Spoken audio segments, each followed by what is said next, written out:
يا مساء الفل والجمال، عاملين ايه؟ يا رب تكونوا بخير.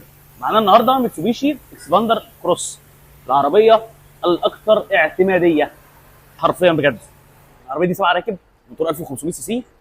طبعا اللون الابيض اللؤلؤي الجميل قوي قوي قوي جميل. دي اعلى فئه في الاكسباندر. عربيه 7 راكب، عربيه حلوه. العربيه دي متصنعه في اندونيسيا، مصنع ميتسوبيشي اللي في اندونيسيا. ولا صيني بقى ولا هندي ولا الكلام ده كله. تمام، عربيه اعتماديه حرفيا. العربيه ما فيهاش تكنولوجيا كتير، العربيه سعرها حلو، العربيه بتوفر لك حاجات معينه انت محتاجها في العربيه اللي انت هتجيبها.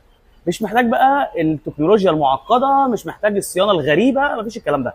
عربيه سهله في كل حاجه. العربيه دي بنغسلها في المغسله للكلاينت بتاعنا. ادي اللوجو الجميل بتاعها اهو. والنهارده ان شاء الله باذن الله هتتحرك على مصر وستاند الستوري الثانيه وهي راكبه التريلا ان شاء الله.